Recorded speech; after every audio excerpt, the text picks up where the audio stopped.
안녕하십니까? 한 주간 잘 지내셨습니까? 반갑습니다. 예. 이제 지난주부터 본격적으로 그 성경 연구에 대해서 우리가 살펴보고 있습니다. 그래서 이제 사실은 좀 귀찮죠? 지난주 잠깐 정리를 하면 성경을 연구한다는 것은 뭐 귀찮은 거다. 그 다음에 뭐 이렇게 손이 부지런해야 된다. 그리고 어려운 게 아니라 좀 귀찮은 거다. 이렇게 배웠던 거가 기억나실 겁니다. 그래서 오늘, 이제 실제적인 두 번째 시간이 있죠. 본문을 통하여서 우리가 성경을 어떻게 연구하는지 계속해서 한번 살펴보도록 하겠습니다. 기도하고 시작하겠습니다. 하나님 아버지 감사합니다. 우리에게 말씀에 대한 열정을 주시고 또 이렇게 말씀을 연구할 수 있는 시간과 또 이런 환경도 허락하여 주시니 감사합니다. 비록 코로나라서 직접 얼굴을 맞대고 함께 공부할 수는 없지만 이렇게 영상으로나마 하나님의 말씀을 배우게 하여 주시니 감사합니다.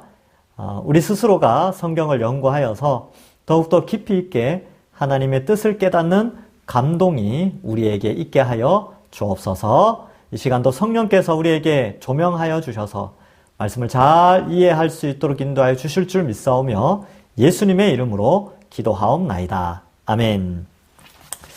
예,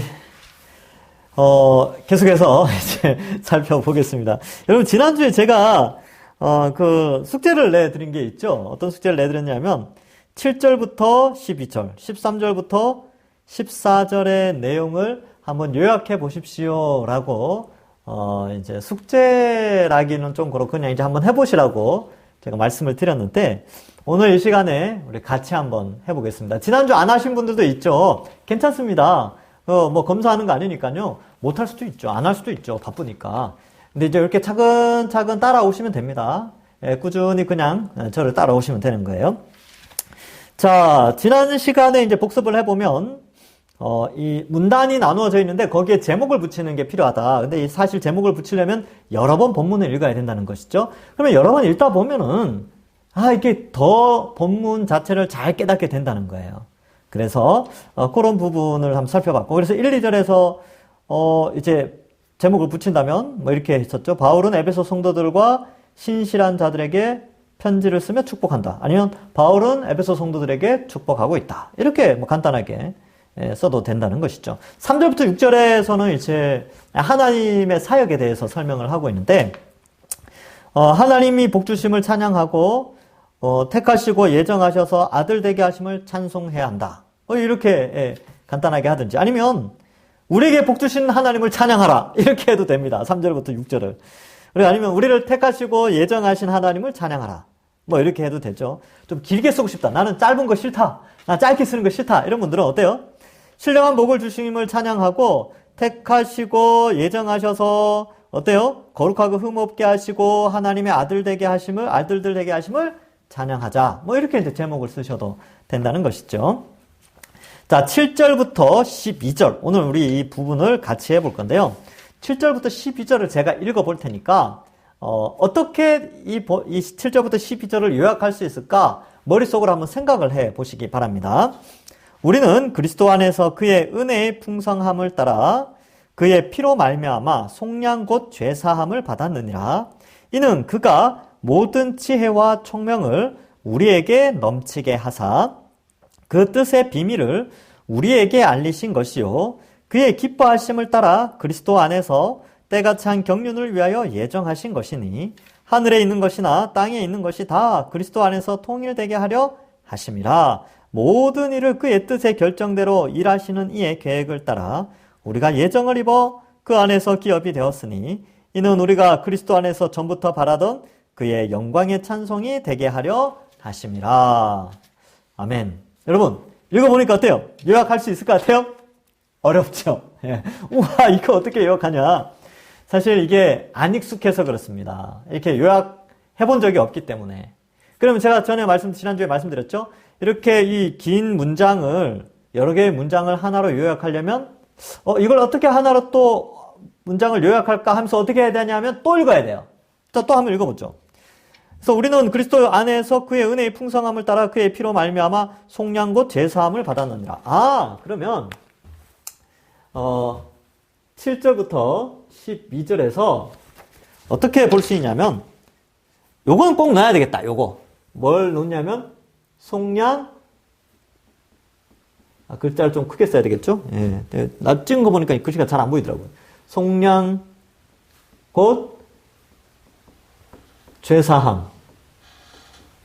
죄사함을 받죠. 예. 받은. 요 문장은 꼭 들어갔으면 좋겠다, 요 표현은. 그 다음에 9절에 보니까, 모든 지혜와 총명을 우리에게 넘치게 하셨다. 그래서, 지혜와 총명 넘치게. 자, 요것도 또 들어갔으면 좋겠다. 그 다음 9절에 그 뜻의 비밀을 우리에게 알리신 것이요 그의 기뻐하심을 따라 그리스도 안에 때가 찬 경륜을 위하여 예정하신 것이니. 뭐 여기 또 예정이 나왔죠, 그죠? 좋습니다. 한번 넣어볼까요? 경륜을 위해서 예정하셨다. 좋습니다. 예. 경륜을 위해 예정. 그러니까 여러분, 저는 이렇게 쓰지만 여러분들은 이 본문을 요약할 때 이렇게 쓰는 게 아니고, 여기 이제 성경책 그 본문에다가 이렇게 줄을 쫙 치세요. 요 부분 들어갔으면 좋겠다. 요 표현이 들어갔으면 좋겠다. 요 표현 들어갔으면 좋겠다. 이렇게 줄을 끄세요. 그래야 나중에 문장 요약할 때 좀 써먹죠. 그 다음에 하늘에 있는 것이나 땅에 있는 것이 다 그리스도 안에서 통일되게 하려 하십니다. 그리스도 안에서 통일되게 하신다. 통일되게 하려. 요게 좀 이제 본문에 들어갔으면 내가 요약할 때 좀 썼으면 좋겠다. 그죠? 그 다음 11절에 가서는 모든 일을 그의 뜻대로 결정하시는 이의 계획을 따라 우리가 예정을 입어 기업이 되었다. 기업이 되었다. 이게 무슨 말인지 모르겠지만 어쨌든 좋은 말인 것 같다. 기업. 좋은 거죠. 그죠? 기업이 되었다. 12절에 12절에 뭐 유명하죠. 찬송이 되게 하려 하십니다. 이런 표현도 들어갔으면 좋겠다. 찬송. 자, 기업, 찬송. 이런 표현이 돼 있죠. 자, 그러면 자, 보세요. 여러분들이 성경을 읽을 때 이게 다 좋은 것 같다. 다 은혜가 돼. 다 좋은 말이야. 다 좋은 말인데 이걸 다 쓰려니까 문장이 엄청 길어지죠. 그러면 이제 여기까지 쓰고 나서 무슨 생각을 하냐면 또 읽으셔야 돼요. 또 읽으시면서 나는 다 쓰기 힘드니까 몇 개만 고르겠다. 그래서 속량곧 죄사함, 그 다음에 경륜 이런 거 그리스도 안에서 통일되게 하려 하셨다. 찬송되게 하셨다. 요건 내가 집어넣었으면 좋겠다. 이렇게 생각이 드시는 분들은 어떻게 이제 쓸 수 있냐면 이렇게 되는 거죠. 우리는 자 이제 제목을 정리하는 거예요. 자, 길게 쓸 필요 없다 그랬죠, 그죠? 우리는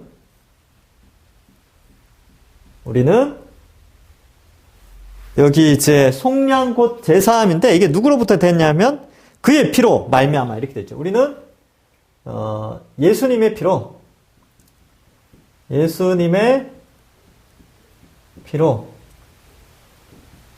속량 곧 죄사함 받고 예수님의 피로 속량 곧 죄사함을 받고 예수님으로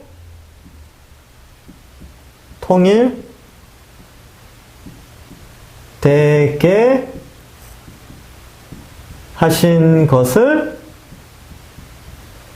찬양하자. 이렇게 할 수 있는 거죠. 찬양하자. 저는 그냥 이렇게 했다는 거예요. 이렇게 쓰는 게 어떠냐. 이거 복잡하니까 이거 다 쓰려니까 어때요? 그러니까 요 표현만 써서 한 문장으로 하겠다.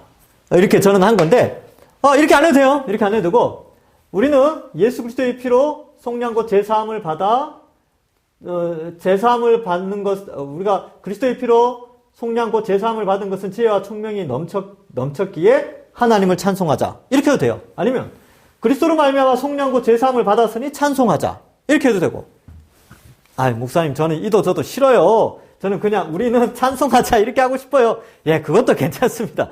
네, 그러면 너무 심심하잖아요. 그래서 하나 정도는 들어가야 된다면 여기서 속량고 제3 이걸 넣든지 아니면 그리스도 안에 통일되게. 우리는 그리스도 안에 통일되게 하신 것을 찬송해야 한다. 우리는 만물이 그리스도 안에서 통일되게 하신 것을 찬송해야 된다. 이렇게 하면 되고, 나는 너무 좀 표현을 다양하게 하고 싶다. 그러면 우리는 예수 그리스도의 속량고 제3을 받아 제3을 받는 것은 지혜와 총명이 넘친 것인데, 총명이 지혜와 총명을 넘치게 하신 것을 총명이 넘치게 하셨다. 예, 하셨다. 이렇게 하셔도 되고요. 우리는 그리스도의 피로 속량고 제3을 받아 지혜와 총명으로 예정함을 입어 그리스도 안에서 통일되게 하신 것을 깨달아 기업이 된 것을 찬송해야 된다. 이런 식으로 문장을 만드시는 거예요. 만드셔. 그러니까 용어 단어 자체를 좀 생각해서 끼워 맞춰서 이제 마지막에 찬송하게 한다. 여기 이제 동사를 써주면 되는 거죠. 그러니까 자유롭게 하세요. 근데 중요한 것은 왜 이 작업을 하느냐. 왜? 자, 제가 아까 처음에 잘 보세요. 처음에 본문을 읽었잖아요. 읽으실 때 여러분들 무슨 생각했어요? 와, 좋은 말은 많은데 무슨 말인지 모르겠다. 대부분 그랬을 거예요. 저도 그러니까. 저도 딱 읽고, 딱 여기 무슨 말이지 하는데, 이거를 문장으로 만들어야 되겠다. 그리고 문장으로 만들기 위해서는 내가 좋아하는 표현들을 갖다 써서 문장으로 만들면 되겠다 싶어서, 머릿속에, 이제 여러분들 본문, 여기 성경 본문에 줄을 쳤단 말이죠. 이렇게 줄을 딱 쳐놓고 보니까, 이제 머리에 눈에 조금 들어오는 거죠. 수면 아래에 있던 하나님의 뜻이 수면 거의 위에, 수면에 딱 이제 뭔가 보일 듯 말 듯 하는 거예요. 예수님의 십자가로 말미암아 속량 죄사함, 지혜가 넘쳤고, 이게 예정된 거구나. 근데, 예수님 안에서 만물이 뭔가 통일되나 보네? 우리는 또 기업이 된다네. 그러니까 찬송해야지. 자, 이제 머리 좀 들어오세요. 이제 정리가. 자, 제가 이제 안 보고 이야기해 볼까요? 예수님 때문에, 예수님의 피로, 그의 피로 속량고 죄사함을 받았어요. 근데 이게 우리에게 지혜를 넘치게 하셨대요. 그래서 그게 어떻게 된 거예요? 원래는 예정되어 있었대요. 근데 그렇게 예정되어서 우리가 이렇게 하는 게, 하나님께서 사실은 만물을 그리스도 안에서 다 통일되게 하려는 하나의 계획 속에 있는 거예요. 그런데 그 가운데 그걸 알고 보니까 우리가 기업이 되었다. 이 기업이라는 용어로 또 이제 질문을 해야 되겠죠. 기업. 중소기업, 대기업, 그 할 때 기업이냐? 이 기업은 뭐냐? 질문을 던질 수 있겠죠. 어쨌든, 기업이 되게 하셨구나? 아주 좋은 거 보니까 우리가 찬송해야지. 자, 제가 지금 이제 뒤에 거 안 보고 카메라만 보고 이야기를 쭉 했잖아요. 그러니까 제가 왜 이렇게 이야기할 수 있냐면, 여러 번 했기 때문에 그럴 수도 있겠지만, 본문을 읽고, 줄을 딱 쳐놓고 문장을 딱 만들고 나니까, 이러한 세세한 내용들이 머릿속에 남아있는 거예요. 그러면서, 7절부터 12절에서는 하나님을 찬양하라는 건데 이런 내용으로 찬양하라는 거구나. 속량 죄사함, 지혜 총명, 경륜 예정, 그리스도 안에서 통일, 기업되게 하심을 찬송해야 되는구나. 이제 이게 머릿속에 들어오는 거예요. 옛날에는 또 처음에 읽을 때는 흩어져 있었죠. 흩어져 있었고 이게 무슨 말인지 모르고 그냥 넘어갔죠. 보통 이제 통독을 하면 그냥 넘어가잖아요. 근데 이제 우리가 성경 연구를 할 때는 넘어가는 게 아니라 정리를 해본다는 거예요. 그러니까 요걸 이렇게 정리하고 제목을 붙이는 걸 뭐라고 하냐면 해석이라고 그래요. 해석의 1단계. 이거 당연히 해석이죠. 해석. 자, 그래서 여러분 다시 한번 돌아가 보면 20페이지 한번 보세요. 20페이지에 보면 거기 위에 최종 정리 위에 줄에 보시면 화살표, 쌍화살표 이렇게 돼가지고 아는 것은 체계적으로 정리하고 모르는 것은 질문과 답하기를 통해 정리한다. 자, 체계적으로 정리하는 것 이거거든요. 제목을 적는 거예요. 이게 체계적 정리예요. 이게 바로 해석이라는 거예요. 해석. 우리가 해석 그러면 자꾸 수학 해석, 영어 해석 이렇게 자꾸 해가지고 모르는 거를 이제 이렇게 알아내는 질문을 던진 다음에 풀이하는 것을 해석이라고 생각하는데 성경 해석학이나 일반 문학 해석학에서는 뭔가 나열된 것을 정리해 주는 게 해석이에요. 이게 1차원이에요. 1차원. 해석의 1차원. 이게 중요하죠. 그래서 지금 그 밑에 최종 정리 20페이지에 보면 최종 정리 문단 나누기 중심 사상 알게 된 것 정리 요게 해석의 1단계에서 일어나는 거죠. 자, 다시 한번 돌아가서 그다음 7절부터 12절에 제목을 붙였죠. 자, 보세요. 여러분 제목 붙이는 게 어려운 건 아니지요. 왜 어렵지 않다고 제가 강조를 하냐면 어려운 게 아니고 귀찮아요. 상당히 귀찮습니다. 왜 귀찮으냐면 우리는 글을 읽을 때 이런 식으로 읽지 않거든요. 이런 식으로 읽지 않아요. 그리고 성경이 아닌 다른 소설책이나 에세이책이나 신문 기사나 뭐 인터넷 기사들을 살필 때는 이렇게 해서 기사를 읽지 않습니다. 그죠? 그냥 쭉 읽으면 이해가 되죠. 근데 성경은 좀 그렇지 않죠. 이제 번역되면서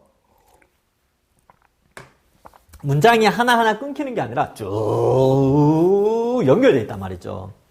번역을 그렇게 해놨어요. 어렵게. 그러면 이거 어떻게 좀 해결할 수 있느냐? 그래서 쉬운 성경이라는 게 있어요. 쉬운 성경. 쉬운 성경에 보면 문장이 딱딱 끊겨요. 그래서 앞에 보시면 이렇게 돼 있죠? 우리 주 예수 그리스도의 아버지 되시는 하나님께 찬양 드립니다. 하나님께서는 하늘에 있는 모든, 죄송합니다. 7절 봅시다.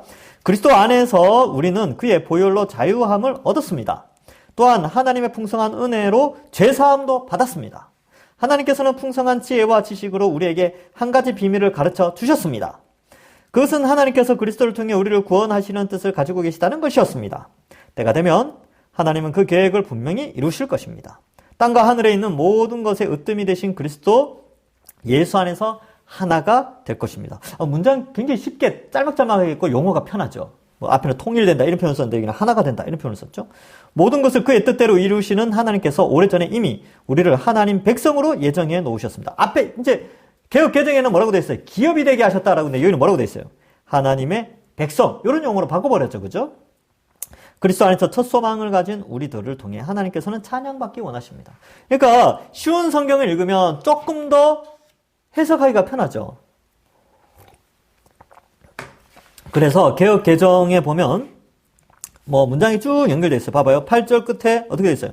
넘치게 하사 9절 끝에 예정하신 것이니 10절에 하심이라. 그러니까 8, 9, 10절이 한 문장처럼 여겨진다는 거죠. 개역 개정은. 근데 쉬운 성경은 짤막짤막하게 끊어놔서 이해하기가 쉽죠.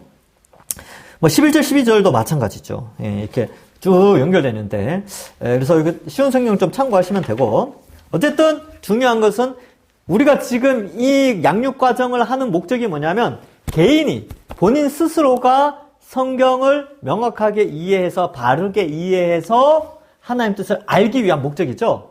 그 알기 위한 것이 이런 훈련을 통해서 되어진다는 거예요. 그러니까 여러분들이 이렇게 제목을 붙이는 걸로. 그럼 적어도 7절부터 12절을 적어도 한 5번 이상은 읽어야 돼요. 읽어야 되는 게 아니라 하다 보면 읽게 되어집니다. 네, 자꾸 읽게 돼요. 자꾸 읽다 보면 수면 아래에 있던 하나님의 그 모호한 뜻이 수면에 보이기 시작하고 문장을 명확하게 써버리면 이게 어느 정도 싹 올라와서 7절부터 12절은 이런 내용이구나. 7절부터 12절은 죄사함 받고 이렇게 되는 것은 지혜가 넘치고 경륜한 예정이었는데 이게 그리스도 안에서 통일되어지고 우리가 기업이 되게 하신 거구나. 찬송해야지. 이렇게 머릿속에 딱 정리가 되어지는 거죠. 네, 여기 이제 수면 위로 하나님 뜻이 올라와서 우리 눈에 명확하게 보이는 거죠. 이게 PBS, 퍼스널 바이블 스터디, 개인 성경 연구의 목적입니다. 조금 더 잘 됐죠? 자, 13절부터 14절도 한번 해볼까요? 자, 보겠습니다. 13절부터 14절. 이것도 어렵지 않아요. 지금 7절부터 12절은 구절이 길죠? 길어서 어려울 수 있는데 13절, 14절은 2절밖에 안 되니까 생각보다 쉬워요. 자, 한번 볼까요? 같이 봅시다. 자, 13절부터 14절. 여기 보면 그 안에서 너희도 진리의 말씀 곧 구원의 복음을 듣고 그 안에서 또한 믿어 약속의 성령으로 인치심을 받았다. 그래서 여러분들 그 성경책에 줄 치세요. 복음을 듣고 또한 믿어 이렇게 되니까 듣고 믿어.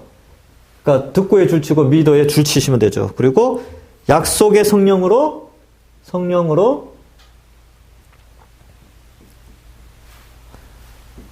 인치심. 나 요 용어가 마음에 든다. 요거 이렇게 줄 쳐놓는 거예요. 그러니까 문장을 만들기 위해서 이런 용어들에게 줄을 쳐놓는 거죠. 그다음 14절에 이는이라는 것은 이유를 말하는 거죠. 그러면 13절을 좀 꾸며주는 거예요. 이는 그의 기업의 보증이 되사 기업의 보증 이게 뭔지 모르겠지만 어쨌든 적어놔보자. 기업의 보증. 글씨를 제가 좀 못 씁니다. 이해해 주십시오. 그래도 알아는 보니까 감사하시면 됩니다. 예. 기업에 보증이 돼서 그 얻으신 것을 보증이 되시고 속량하셨다. 여기 또 속량이 나오죠. 그죠? 속량하시고 그의 영광을 찬송. 영광 찬송하라는 거구나.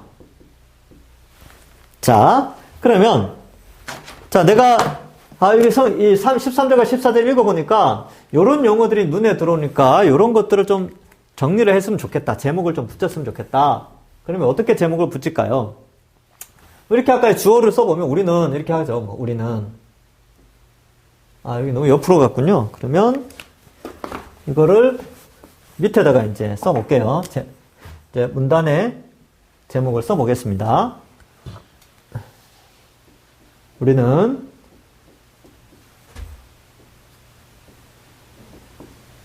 복음을 듣고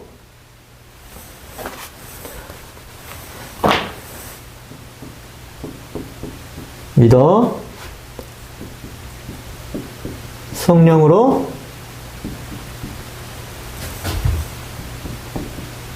인침 받아 기업의 보증이 되어 속량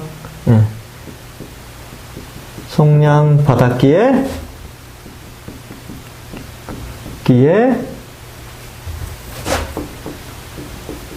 하나님의 영광을 찬송해야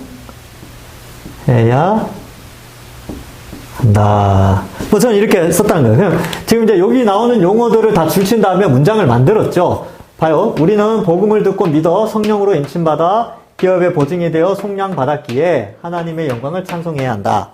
이렇게 이제 하면 되는 거예요.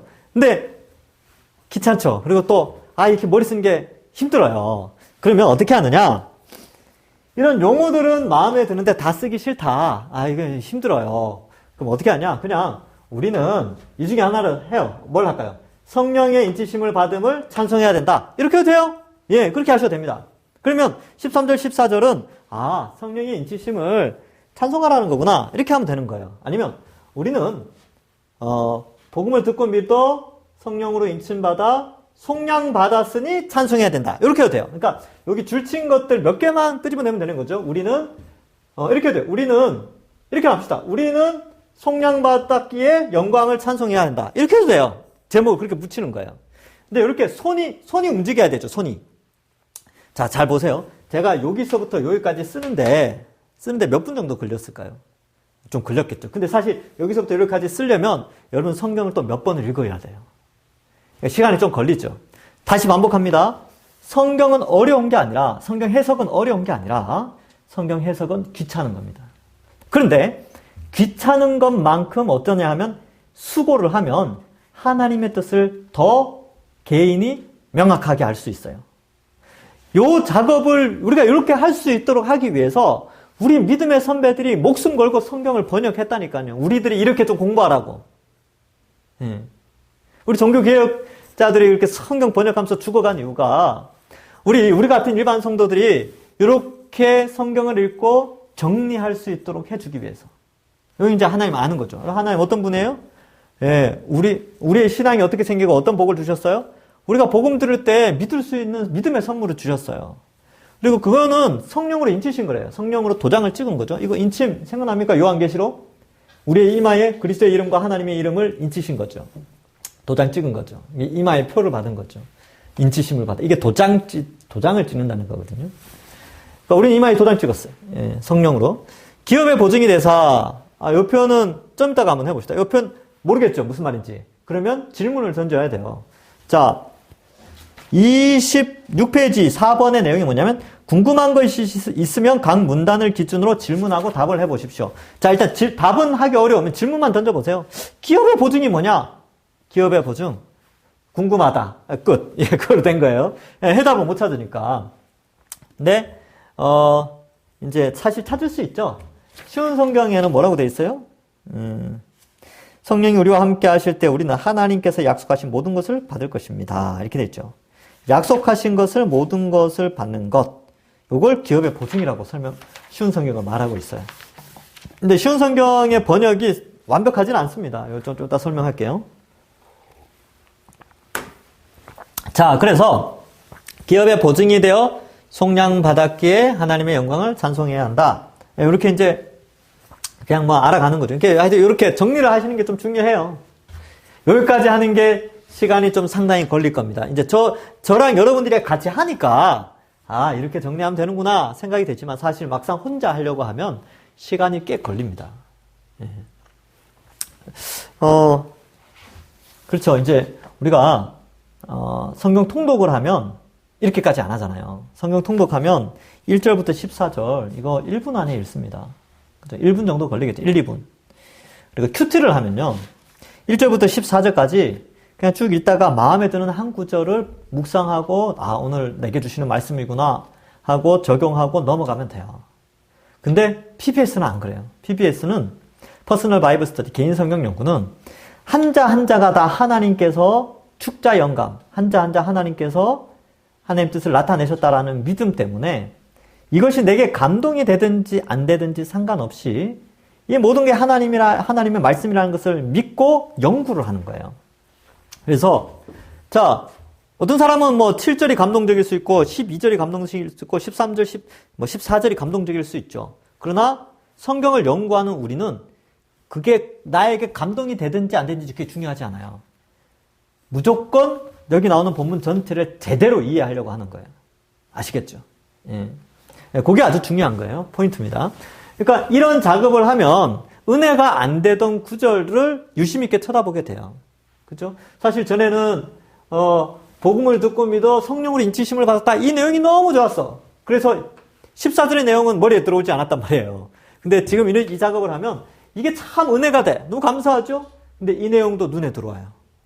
이게 개인 성경 연구 방법의 목적입니다. 그래서 성경 한 절 한 절이 하나님의 말씀을 믿고 연구하는 거죠.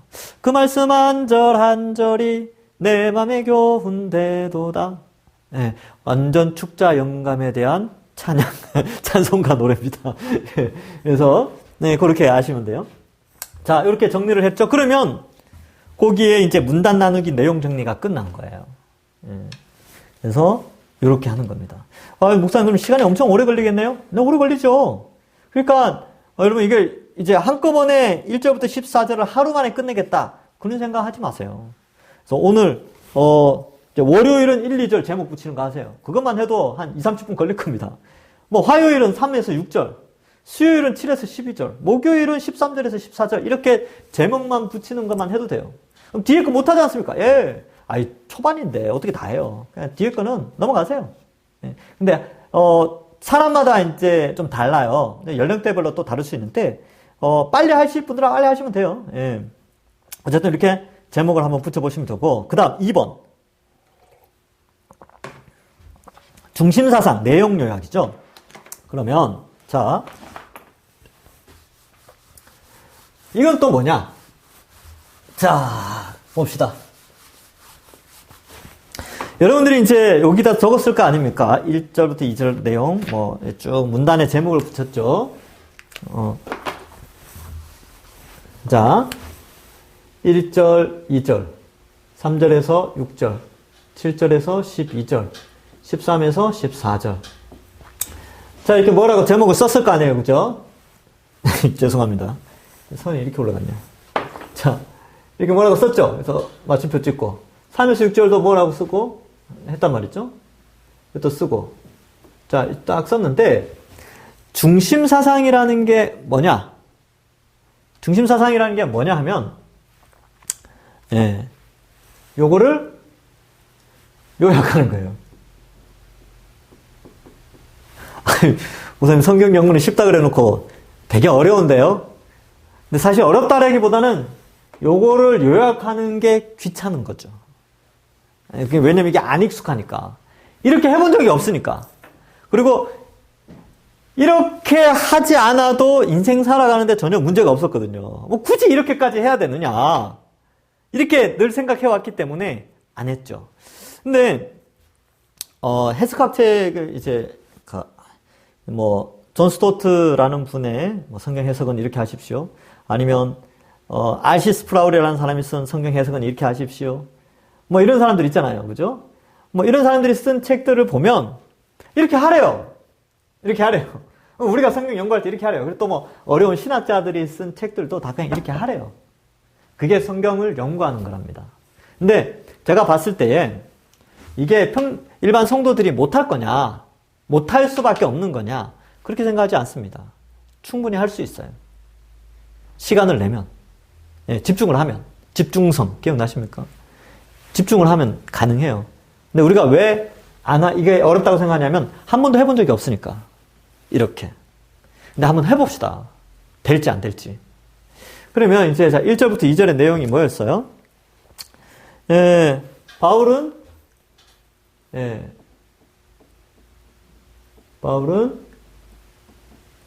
에베소 성도들에게 축복한다. 36절은 뭐였죠? 하나님의 복주심을 찬양하고,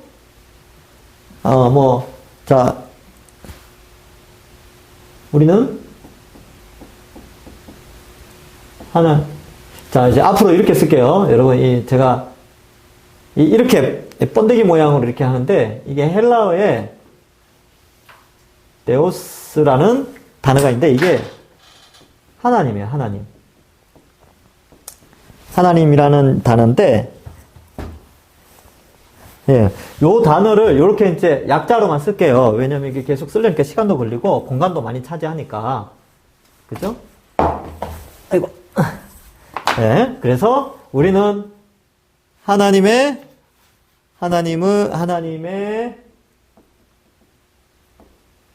택하시고 예정하심으로 아들됨을 찬양해야 한다. 찬양하라. 찬양하자. 뭐 이렇게 우리는 찬양하자. 이렇게 했단 말이죠. 7절부터 12절. 우리는 예수님의 피로 제사함 받아 기업된 것을 찬양하자. 자, 우리는 성령의 인치심으로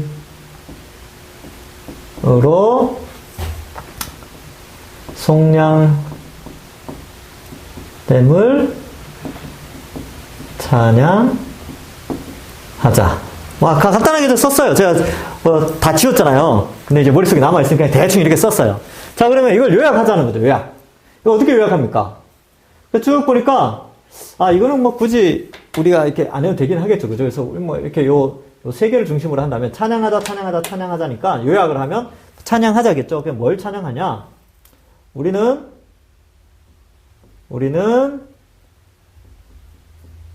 우리를 택해.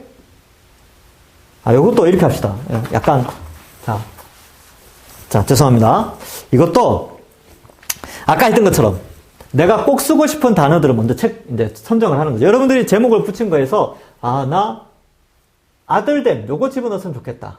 여기에서는, 죄사함 받은 것과 기업된 거, 요거 집어넣었으면 좋겠다. 여기서는, 성령의 인치심과 속량, 요 단어가 들어갔으면 좋겠다. 그러면 어떻게 해요? 우리는 아들들이라고 돼 있죠. 아들들이 되어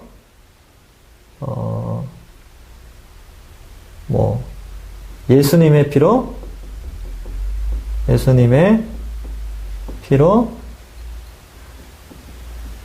제사함 받아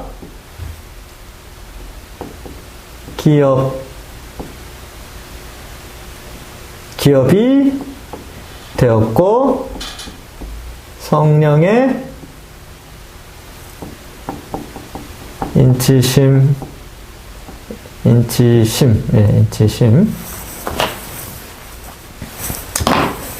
인치심으로 속량됨을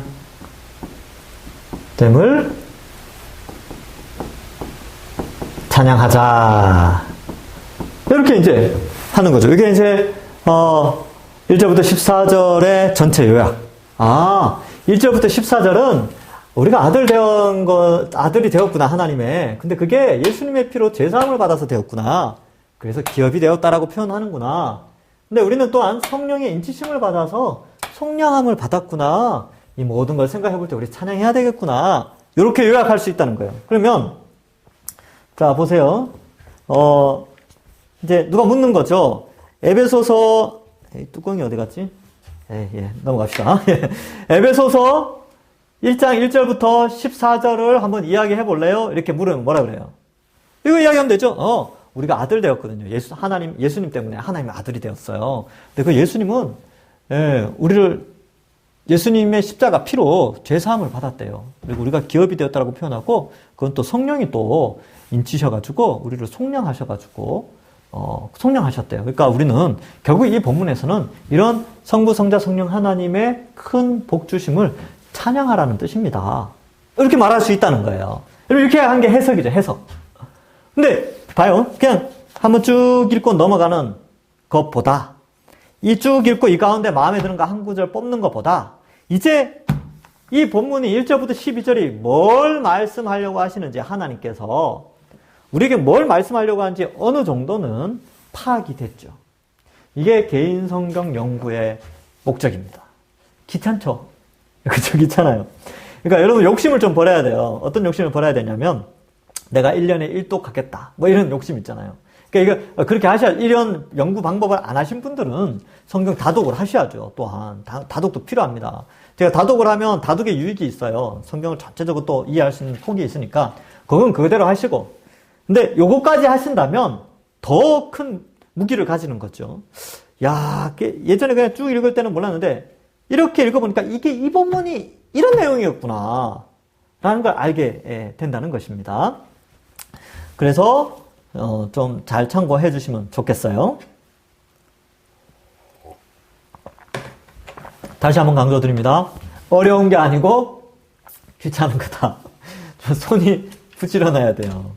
그러니까 우리 늘 눈으로 보고 뭐 인터넷 기사를 읽고 TV를 보고 하는 거에 익숙해 보다 보니까 옛날 학창 시절처럼 뭔가를 쓰고 요약하고 이게 너무 오랫동안 정지돼 있었어요. 그런데 이제 다시 하는 거죠.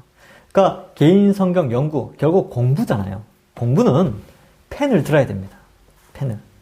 그래서 느껴서 아는 게 아니고 쓰면서 아는 거예요. 쓰면서. 자, 여러분 이렇게 했다면, 이렇게 이제 일단 잘 봐요. 여러분 이렇게 1절부터 14절을 이해했다면, 제가 만약에 다음 주일날 1절부터 14절을 설교할 때 여러분들이 어떤 자세로 설교를 듣겠습니까? 그죠? 재밌겠죠? 내가 저거 지난주에 깊이 연구한 건데 목사님은 어떻게 설교하시나? 내가 놓쳤던 부분을 어떻게 말씀해 주시나? 내가 궁금해하던 것들을 이번 설교에 알려주실까? 뭐 궁금하지 않을까요? 그럼 어때요? 설교 시간에 더 집중되겠죠? 그리고 궁금증이 해결되어지고 내가 연구한 것과 목사님이 앞에서 설교하는 것이 같은 선상에 있을 때 어때요? 감사하죠. 와, 감사하다. 내가 성경 연구했는데 또 이렇게 같은 해석을 하고 깊이 있는 해석을 설교 시간에 또 해주시는구나. 너무 감사하다. 그런 생각이 들겠죠. 그러면 어때요? 설교를 통해서 다시 깊이 있게 본문 말씀을 한 번 더 듣고 공부하게 되니까 더 성경을 알게 되고, 믿음은 들음에서 나니까 어때요? 잘 들었으니까 믿음이 자라게 되겠지요.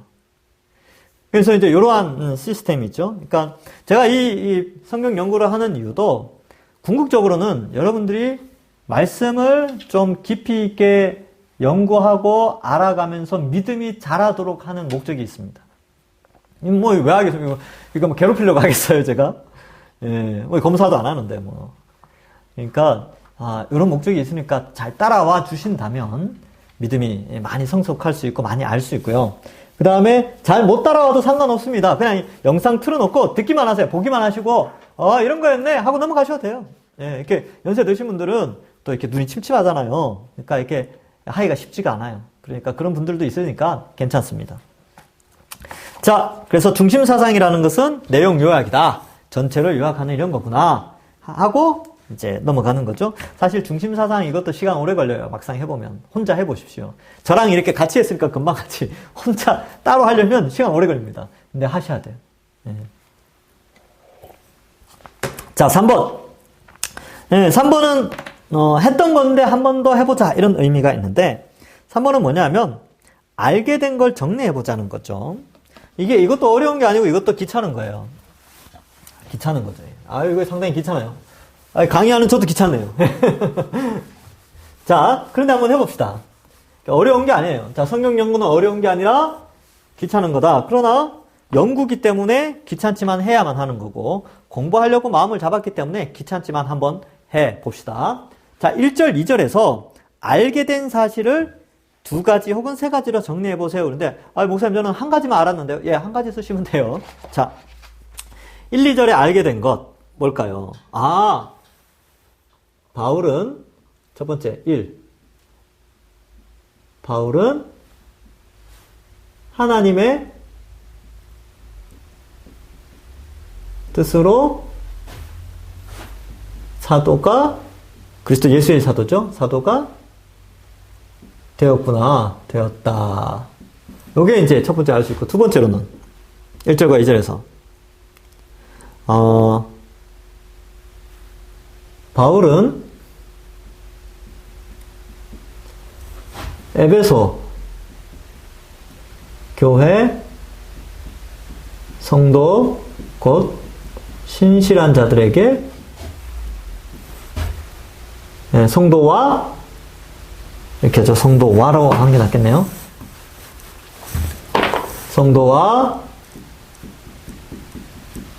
신실한 자에게 편지를 쓰는구나. 편지를 쓴다. 자, 3번. 세 번째.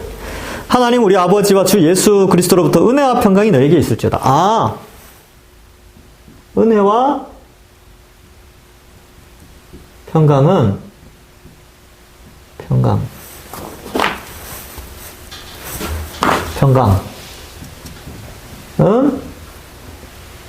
하나님과 예수님으로부터 온다. 요거 이제 1, 2절에서 알 수 있죠. 그럼 왜 이걸 하느냐? 이걸 쓰면서 다시 한번 생각하는 거예요. 여러분, 바울이 사도가 되었죠. 사도라는 것은 직분이죠. 이 직분이라는 게 하나님의 뜻으로 직분이 되는 거예요. 바울이 자기가 사도가 되고 싶다고 해서 된 게 아닙니다. 하나님이 부르신 거죠. 그죠? 그러면 우리가 가진 직분도 마찬가지예요. 이제 여기서부터 이제 적용이 들어가는 거죠. 적용. 하면서 적용이 나오면 적용하시면 돼요. 하나님의 뜻으로 사도가 되었는데 나도 하나님의 뜻으로 집사가 되었구나. 하나님의 뜻으로 권사가 되었구나. 하나님의 뜻으로 시무집사가 됐구나. 하나님의 뜻으로 장로가 되었구나. 하나님의 뜻으로 목사가 되었구나. 전도사가 되었구나. 이것을 좀 묵상을 하는 거죠. 그러면 하나님의 뜻이구나. 여러분들이 지금 그 위치에 있는 것은 하나님의 뜻이에요. 내 뜻이 아닙니다. 내가 이제 이렇게 삶을 계획하고 내 뜻에 맞춰서 사실 이제 내가 한 것 같은데, 근데 그걸 어떻게 설명을 해요? 성경은 내가 결정해서 내가 한 것 같은데 사실은 하나님의 뜻이었다. 이것을 말씀해 주고 있어요. 하나님 뜻입니다. 우리가 직분이 된 거. 요거 1절 때문에 우리가 이런 것 좀 생각해 볼 수가 있겠구나. 자, 그 다음 두 번째. 에베소 교회의 성도와 신실한 자들, 그리스도 안에 있는 신실한 자들에게 편지를 쓰죠. 그럼 뭘 깨달을 수 있어요? 이 편지는 에베소 교회 성도들한테만 준 게 아니고 그리스도 안에 신실한 자들인 우리한테도 준 거구나. 라는 걸 알 수 있죠? 예, 여기 이제 두 번째. 야, 이게 내 편지다. 나한테 보낸 편지구나. 이렇게 해야 되죠. 그러니까, 요렇게 이제 성경을 나와 조금 더 가깝게 여겨야 더 마음에 와닿는다니까. 이거 뭐 2000년 전에 그 에베소 사람들에게 쓴 건데 뭐. 이렇게 생각해버리면 하나님의 뜻이 우리에게 안 들려져요. 남의 이야기처럼 들린다니까요. 그러니까, 나한테 쓴 거구나. 이렇게 이제 좀 생각하고. 세 번째. 은혜와 평강은 그러니까 바울은 하나님 우리 아버지와 예수 그리스도로부터 은혜와 평강이 너희에게 있을지어다 이렇게 표현하잖아요. 그럼 우리가 여기서 알 수 있는 게 뭐예요? 은혜와 평강이라는 것은 하나님과 예수님으로부터 오는구나. 은혜가 뭐예요? 은혜. 자, 여기서 이제 질문을 하는 거예요. 그러니까 뒤에 보면 이제 정리를 하다 보면 궁금한 게 생겨요. 26페이지 보세요. 26페이지 보면 궁금한 것이 있으면 각 문단을 기준으로 질문하고 답을 해봅시다. 그럼 저 같은 경우는 이래요. 야, 이거 은혜가 뭐냐? 이 평강은 또 뭐지? 이 생각할 수 있죠. 그러면 은혜가 뭘까라고 질문했을 때 은혜. 여러분 막연히 은혜 많이 받으십시오. 은혜가 됐다. 뭐 이런 표현들을 쓰잖아요. 은혜가 뭡니까? 이걸 누군가에게 구체적으로 설명을 한다면 이 단어의 뜻이 뭘까요? 은혜. 영어로는 그레이스입니다. 아니 그 말고 그레이스의 뜻이 뭐냐고. 한글로는 은혜입니다. 그러니까 은혜의 뜻이 뭐냐니까. 영어로는 그레이스인데요. 자꾸 이렇게 그거는 사실 그 단어의 뜻을 모른다는 뜻이에요. 은혜. 은혜라는 뜻은요. 은혜가 뭐냐? 은혜는 자 이제 아시면 돼요. 단어 사전을 찾으면 그래요. 뭐 선물이다. 뭐 이런 표현들이 많아요. 은혜. 네, 어떤 선물이냐면 자격 없는 자에게 주어진 선물이에요. 이렇게 이해하는 게 제일 좋습니다. 그래서 야, 자격 없는 자에게 주어진 선물이 은혜구나. 사실 우리가 은혜로 구원받았죠. 그러니까 구원받을 자격이 없는데 구원받을 수 있도록 선물을 허락하신 거죠. 그게 은혜입니다. 그래서 자격 없는 자에게 거저 주시는 선물. 이게 은혜죠. 자격 없는 자에게 거저 주시는 선물. 자격 없는 자에게 주시는 선물인데 거저 주시는, 이렇게 공짜로 거저, 공짜, 대가를 바라지 않고 뭐 이런 의미가 있어요. 그러니까 우리가 구원받은 게 자격 없는 나에게 공짜로 주어진 선물이구나. 이게 이제 은혜구나. 근데 사실 이제 구원을 가지고 이렇게 설명을 할 수도 있고, 모든 삶에서 일어나는 하나님의 양육과 보호와 계획하심, 지키심 이런 것도 다 은혜죠. 사실 그럴 자격이 없는데 하나님이 그렇게 공짜로 우리의 삶을 책임져 주시는, 그것도 은혜죠. 우리는 걱정하지 않습니다. 우리는 미래를 걱정하는 자들이 아니에요. 하나님이 은혜로 지키시니까. 자, 그 다음 평강은 뭐예요? 평강? 요즘 용어로 하면 이렇게 합시다. 행복한 거? 아무 걱정, 근심, 염려 없는 거? 뭐 그거 평강 아니겠어요? 그죠? 그래서 평강, 뭐 히브리 사람들은 이걸 샬롬 이렇게 표현하는 샬롬. 헬라어로는 에이레네 이런 표현 인사하는 거죠. 평안, 우리는 평안, 평안하죠. 이렇게 우리나라 말로는 안녕하세요. 이게 그죠? 안녕한 게 뭐예요? 평안한 거죠. 별 사고 없는 거. 근데 다른 말로는 행복이죠. 편안하고 행복하고 웃음 짓게 하는 그런 거. 그러니까 은혜와 평강은 하나님과 예수님으로부터 온대요. 와, 돈으로 오는 줄 알았거든요. 건강으로 오는 줄 알았어요. 그러니까 건강하고 돈 많으면 행복할 줄 알았거든요. 돈 많고 건강하면 이렇게 행복하고 이렇게 많은 것들 누리며 이제 많은 혜택을 누리며 행복하게 사는 거가 돈이나 건강을 통해서 오는 줄 알았어요. 근데 성경은 뭐라고 말해요? 위로부터 온다. 하나님과 예수님으로부터 온다. 그래서 여러분들 가운데 돈 없는 사람들도 있고 건강하지 않은 사람도 있죠. 그런데 왜 행복해요? 우리에게는 하나님으로부터 오는 은혜와 평강이 있기 때문에 행복한 거죠. 이것 때문에. 그래서 복음이 되는 겁니다. 복음. 예수님 오셔서 가난한 자에게 복음이 전파되죠. 병든 자에게 복음이 전파되죠. 누가복음 4장에 나오죠. 그죠? 이사야의 말씀을 인용하면서 야, 이게 성취됐다. 왜냐하면 예수님으로 인하여서 이게 주어지니까. 많은 사람들은 돈 때문에 가능한 줄 알았어요. 그렇지 않습니다. 있어도 감사죠. 있으면 감사하죠. 예. 없어도 감사하죠. 없어도. 위로부터 오는 평강이 있으니까. 자, 그 다음. 3절에서 6절에서 아는 거 한번 해볼까요? 3절에서 6절. 예, 3절에서 6절까지만 합시다, 오늘. 예. 3절에서 6절 아는 거 써볼까요? 자, 3절에서 6절. 첫 번째 아는 거. 1. 뭐가 있을까요? 많이 없어요. 예, 아는 것만 하세요. 뭐, 한 개 아니면 두 개 하시면 돼요. 예. 아, 신령한 복을 우리에게 주셨구나. 이거 저 복 받는 거 좋아하잖아요. 저도 복 받는 거 좋아합니다. 신령한 복을 주셨다. 너무 감사하죠. 신령한 복 주셨다. 이거 아는 거죠? 어려운 거 아니죠? 예, 아는 거 쓰는 거야, 아는 거. 귀찮죠? 자, 두 번째. 두 번째가 4절에 보니까, 창세전에 우리를 택하셔서, 우리로 사랑 안에서 그 앞에 창세전에 우리를 택하여 거룩하고 흠이 없게 하셨군요. 창세전에 우리를 택해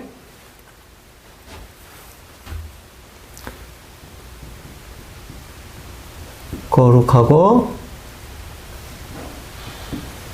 흠이 없게 하셨다. 감사하죠, 그렇죠? 하여튼 썼어요. 아는 거니까. 그냥 문장 있는 대로 그냥 썼어요. 그 다음에 세 번째. 목사님, 저는 여기까지만 쓸래요. 예, 괜찮습니다. 여기까지만 쓰세요. 아는 거, 여기까지만 쓰셔도 됩니다. 근데 이제 읽어보면 또 더 있죠. 5절에서 뭘 알게 됐어요? 예정하셔서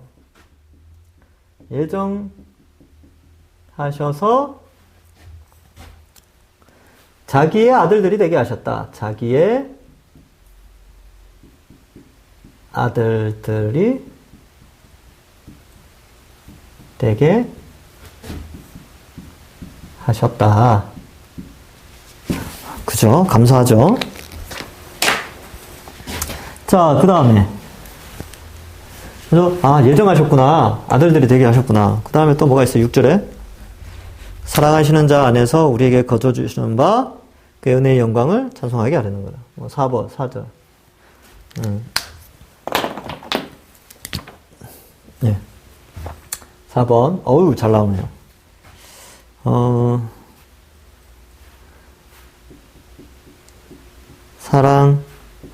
사랑하시는 자 안에서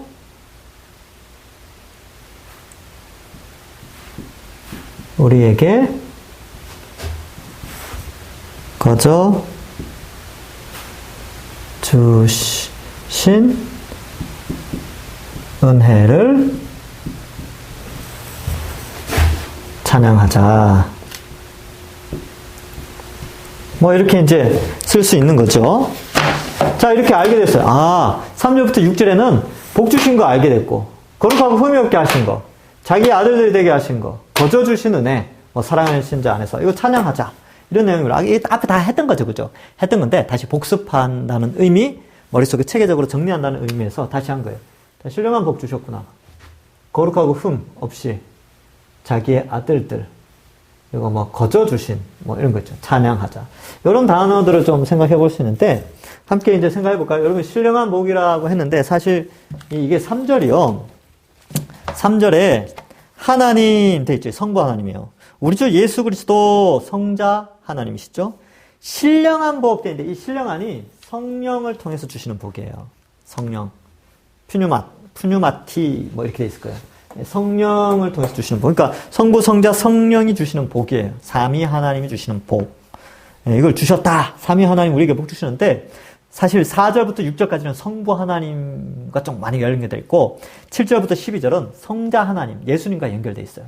그리고 13절, 14절은 성령 하나님과 관련되어 있어요. 그래서 성부, 성자, 성령 하나님이 우리에게 복을 이렇게 주셨으니까 찬송하자! 이게 에베소서 1장 3절부터 14절에 삼위 하나님이 우리에게 주신 복을 찬양하라 이런 뜻이에요.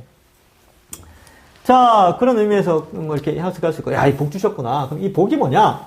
우리가 흔히 복 그러면 잘 먹고 잘 사는 거죠. 근데 이 복이 보통 이제 현재 세상과 되어 있고, 내세, 미래의 세상. 내세가 아니고 그냥 이제 두분 법칙에서 내세 뭐 이렇게 되는 것 같아요. 근데 여기서 말하는 신령한 복이라는 것은요, 사실은 요 두 가지를 다 포함합니다. 그런데 요것도 상당히 커요. 요게 이제 뒤에 가면 굉장히 커지는데, 요것도 무시할 수 없습니다. 그래서 우리가 이 땅에서 어떠한 자로 살아가는가, 또 내세에는 어떠한 복을 받는가, 요 복을 이 4절부터 14절에서 좀 묵상을 해봐라. 그런 의미로 사도 바울이 썼어요. 그러면 어떤 복이냐면, 이 땅을 살아가면서 우리 현세에서 하나님 우리 이미 택해 주셨대요. 감사하죠? 그래서 어떻게 해요? 현세에서 거룩하고 흠이 없게 살아가도록 하시는 거예요. 거룩하고 흠이 없다는 것은 과거에 하나님을 대적하는 죄에서 하나님을 대적하는 자가 아니라 하나님을 왕으로 인정하고 하나님 주권을 인정하면서 순종하며 살아가는 의를 하나님 원하신 뜻대로 살아가는 것을 의미하죠. 그리고 거룩하고 흠이 없게 되려면 결국은 죄 용서함을 받아야 되거든요. 그럼 어떻게 돼요? 그 일은 7절에 가서 되죠. 예수 그리스도의 속량 곧 죄사함으로 말미암아 그게 가능해지죠. 어쨌든 이렇게 되는데, 여기서 재밌는 것은 창세전, 예정 이런 표현들이 우리를 좀 헷갈리게 해요. 아, 내가 구원받는데 하나님이 창세전에 예정을 하셨다고? 근데 이제 이게 어떤 의미냐 하면, 내가 구원받고 보니까 이 구원의 시작이 어디에서 됐는가? 아, 창조 전부터 나를 구원하시려고 하나님 다 작정하셨구나 라고 하는 감탄의 표현, 감격의 표현, 뭐 그렇게 좀 이해를 하시면 될 것 같아요. 그래서 여러분 또 이상하게 가지 말아야 될 것은, 아니 하나님이 창세전에 누구를 구원할지 다 예정하셨다면 내가 전도할 필요 없겠네? 이렇게 하시면 안 된다는 거예요. 우리는 몰라요. 우리는 누구를 하나님이 예정하셔서 구원하실지 모르니까 우리 입장에는 뭐예요? 예수님이 가서 복음 전하라는 거죠. 우리는 몰라요. 그러니까 저 사람이 구원 예정하셨다면, 하나님이 예정하셨다면 구원하시겠지. 내가 전도 안 해도. 이런 생각을 하지 말고 우리는 무조건 전도하라는 거예요. 전도해서 그 사람이 예수를 믿으면, 아, 하나님께서 그 사람이 깨닫게 되는 거죠. 야, 하나님 나를 창세전에 예정하셨구나 라는 고백적 차원에서 이 예정을 이야기할 수 있다는 거예요. 그러니까 좀 요 정도로 이해하시면 돼요. 자, 그럼 자기 아들들이 되게 하셨다라고 됐죠. 아들들. 왜 이 아들들 복수를 썼을까? 왜냐하면 교회는 공동체니까. 근데 뒤에 보면요, 진노의 자식들, 진노의 자녀들 이런 표현이 나와요. 그 뒷부분에 가면 우리가 원래 과거에는 진노의 아들들이었어요. 진노 속에 하나님 마귀와 죄 이런 것들과 다 섞여져 가지고 진노를 받아야 될 자녀들인데, 이제 하나님의 아들들이 되게 하셨죠. 공동체로 부르셨습니다. 그러니까 교회를 떠나서 신앙생활 하겠다, 있을 수 없는 일입니다. 이건 성경적이잖아요. 그러니까 뭐 그렇게 이야기하잖아요. 나는 이제 지금 코로나 시대야 비대면 상황이니까 어쩔 수 없이 지금 한시적으로 이런 상황이 벌어지는데, 사실은 구원은 공동체 속에 기속되어지면서 그 구원이 온전해지는 거예요.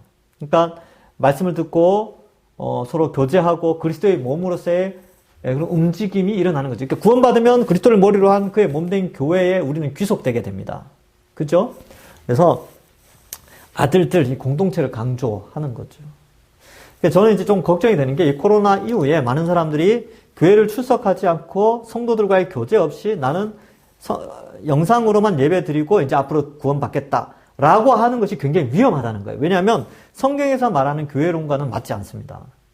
그러니까 지금은 전염병 예방을 위해서, 예방 차원에서 이렇게 한다 할지라도, 추후에 코로나가 끝났을 때는 반드시 교회로 출석을 해서 그리스도의 몸된 교회 지체들 간의 교제와 또 양육, 이런 이렇게 저의 얼굴을 보면서 페이스 투 페이스, 얼굴과 얼굴을 보면서 인격적인 관계를 통하여 이런 신앙의 성숙함이 일어나야 되는 거예요. 이게 몸이거든요. 몸.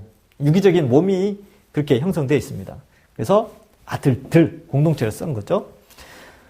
사랑하는 자 안에서 우리에게 거저 주신 은혜를 찬양하자. 저는 여기서 사실은 예전에 처음 연구할 때 이 부분에서 굉장히 은혜를 받았습니다. 여러분, 이 하나님이 독생자 예수님을 사랑하셨다. 뭐 당연한 거 아닙니까 생각하는데, 당연한데, 하나님이 예수님을 십자가에 못 박으실 때